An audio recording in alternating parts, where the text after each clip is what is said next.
Class 11th में आज के टॉपिक में हम केमिस्ट्री से देखेंगे मोल संकल्पना। आप लोगों ने पिछली क्लासों में भी मोल संकल्पना के बारे में कुछ टॉपिक्स पढ़ा होगा। थोड़ा सा यहाँ पर न्यूमेरिकल टॉपिक पर भी हम चर्चा करेंगे। तो जैसे आप लोगों ने 8वीं 9वीं में पढ़ा ही होगा कि मोल संकल्पना का मतलब क्या होता है। मोल, यहाँ पर आपको ये भी पता होगा कि एवोगैड्रो संख्या का मान कितना होता है। 6.022 × 10⁻23 को एवोगैड्रो संख्या कहते हैं। ठीक है, तो यहाँ पर हम सबसे पहले चर्चा कर रहे हैं कि मोल शब्द का उपयोग किसके लिए किया जाता है।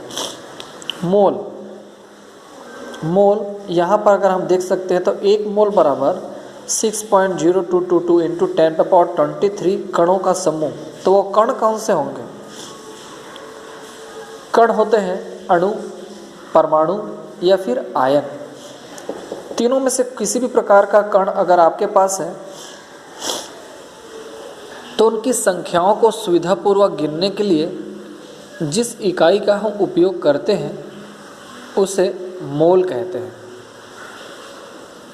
ठीक है, तो अगर हमसे आप कोई पूछे कि यार मोल क्या है, तो मोल अणु, परमाणु या आयन जैसे सूक्ष्मतम कण को गिनने के लिए मात्रक के रूप में जिस इकाई का उपयोग करते हैं उसे हम मोल कहते हैं। और 1 मोल का मान 6.022 × 10⁻23 होता है। अगर हम यहाँ पर ध्यान से देखें, यहाँ पर कुछ उदाहरण भी दिए हुए हैं। आप देखें कि 1 मोल हाइड्रोजन का परमाणु, तो 1 मोल हाइड्रोजन का परमाणु मतलब इतने परमाणु होंगे। अगर यहाँ पर लिखा है 1 मोल जल के अणु, तो 1 मोल जल के अणु में इतने अणु होंगे। अगर हमको लिखा है कि 1 मोल NaCl, तो उसमें 1 मोल NaCl के इतने यूनिट्स या इकाई होंगी। और हम एक दूसरे तरीके से भी परिभाषित कर सकते हैं मोल को कि कार्बन 12 के समस्थानिक 12 ग्राम में जितने परमाणु होते हैं उसी संख्या में यदि किसी पदार्थ के कणों को, जिनमें अणु, परमाणु, आयन, मूलक, इलेक्ट्रॉन, प्रोटॉन और न्यूट्रॉन लिया जाता है, तो वह उस पदार्थ का 1 मोल कहलाता है। अर्थात ये हुआ कि 12 ग्राम कार्बन का परमाणु, अणु या आयन 1 मोल परमाणु, अणु या आयन के बराबर होता है।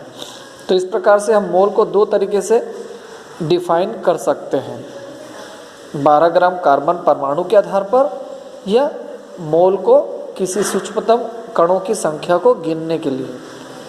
तो इस प्रकार से हम मोल के लिए ये वैल्यू को याद रखेंगे हमेशा, जिसे हम एवोगैड्रो कांस्टेंट या एवोगैड्रो स्थिरांक भी कहते हैं, जिसका मान इतना होता है। इसे कैपिटल N से प्रदर्शित करते हैं। और इससे रिलेटेड आपको छोटे मोटे सवाल आपसे पूछे जाएंगे। तो इस प्रकार के सवालों को आप बनाकर देखेंगे, बहुत ही सरल होते हैं सवाल। बस हमको थोड़ा सा समझना होगा कि मोल कैसे निकाला जाता है। ठीक, अगर संख्या के रूप में बात करें तो मोल 6.022 × 10⁻23 होता है। और अगर फॉर्मूले के रूप में देखें तो मोल बराबर होता है भार बटे अणुभार। फिलहाल यहाँ पर संख्याओं का उपयोग करके निकाला जा रहा है। जैसे आप देख सकते हैं सवाल यहाँ पर हमारे लिए कोई भी एक क्वेश्चन दिया हुआ है। जैसे सपोज हमको उदाहरण नंबर 2 को आप देखें, 3.2 ग्राम परमाणु ऑक्सीजन की मात्रा ज्ञात कीजिए। मतलब ऑक्सीजन के 3.2 ग्राम में कितने परमाणु हैं पूछ रहे हैं। समझ में आ रहा है सभी को? अब 1 ग्राम परमाणु ऑक्सीजन मतलब उसका भार होता है 16 ग्राम। एक परमाणु का भार जो होता है ऑक्सीजन का वो 16 होता है। तो 1 ग्राम परमाणु मतलब 16 ग्राम ऑक्सीजन। अभी यहाँ पर आप देख सकते हैं 3.2 ग्राम परमाणु ऑक्सीजन का भार हो जाएगा 16 × 3.2 ग्राम बराबर 51.5 ग्राम ऑक्सीजन होता है। उदाहरण नंबर आप अगर एवोगैड्रो संख्या वाला यूज़ कर सकते हैं तो आप देखिए कि यहाँ पर एवोगैड्रो संख्या का उपयोग करते हुए उदाहरण नंबर 4 और उदाहरण नंबर 3 को बनाया गया है। ठीक है, वो भी सूत्र कौन सा उपयोग करके, मोल बराबर भार बटे अणुभार का उपयोग करके यहाँ पर बनाया गया है। अगर आप यहाँ पर देखें तो जैसे हम सवाल पर आते हैं, उदाहरण नंबर 5, 0.9 ग्राम जल में, जल मतलब H2O में हाइड्रोजन तथा ऑक्सीजन के कितने परमाणु हैं।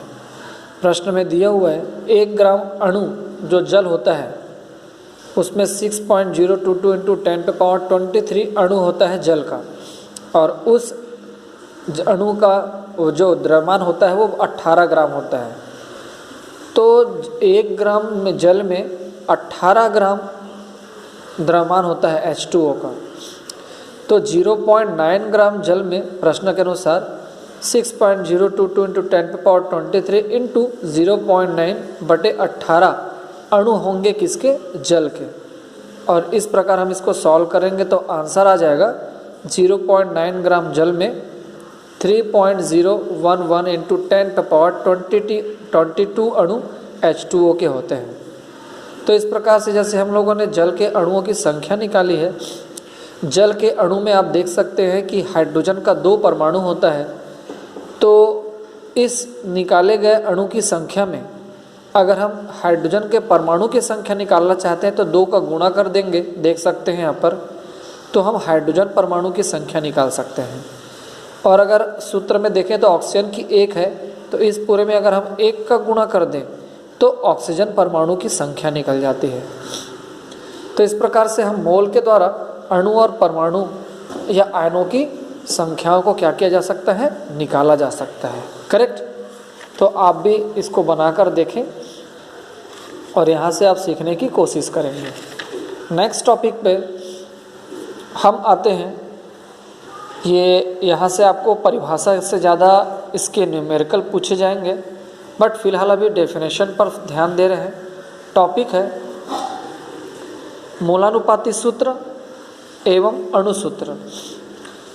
मूलानुपाती सूत्र और अणुसूत्र क्या होता है, उसके लिए यहाँ पर एक बहुत बढ़िया उदाहरण दिया हुआ है, और इस उदाहरण को आप ध्यान से देखिए। यह है ग्लूकोज, दिख रहा है सभी को, यह है ग्लूकोज और यह है उसका मूलानुपाती सूत्र। कार्बन परमाणु की संख्या 6 है, हाइड्रोजन परमाणु की संख्या 12 है और ऑक्सीजन परमाणु की संख्या 6 है। अगर इन संख्याओं का हम सरल अनुपात करें तो 6:12:6 मतलब 1:2:1 मिलेगा। कार्बन 1, हाइड्रोजन 2 और ऑक्सीजन 1, जिसे यहाँ पर CH2O के रूप में लिखा गया है। तो ये कहलाता है मूलानुपाती सूत्र और ये कहलाता है अणुसूत्र। मतलब मूलानुपाती सूत्र अणुसूत्र से ही निकलकर बाहर आता है। तो अणुसूत्र क्या है? किसी यौगिक का ऐसा सूत्र जिसमें उसके सारे अवयवी तत्वों की वास्तविक संख्या का ज्ञान होता है। जैसे आप ग्लूकोज को देखकर अंदाजा लगा सकते हैं कि ग्लूकोज के 6 कार्बन, 12 हाइड्रोजन और 6 ऑक्सीजन उपस्थित हैं। तो जिस अणु के सूत्र को देखकर हम बता सकते हैं कि वास्तविक परमाणुओं की संख्या कितनी है, वो उसका अणुसूत्र कहलाता है। और मूलानुपाती सूत्र क्या होता है? किसी यौगिक के अवयवी तत्वों की संख्याओं का सरल अनुपात करने के बाद जो सूत्र मिलता है उसे हम मूलानुपाती सूत्र कहते हैं। हमेशा ध्यान देंगे। तो मूलानुपाती सूत्र एक उदाहरण और देख सकते हैं आप, H2O2। H2O2 क्या चीज़ है? अणुसूत्र है।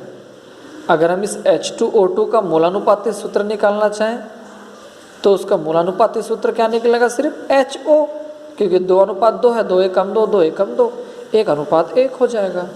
तो इस प्रकार H2O2 का मूलानुपाती सूत्र क्या हो जाएगा बेटा? HO हो जाएगा। तो इस प्रकार हम मूलानुपाती सूत्र और अणुसूत्र आसानी से निकाल सकते हैं। करेक्ट। आप लोग भी प्रयास करेंगे और जो उदाहरण होगा उनसे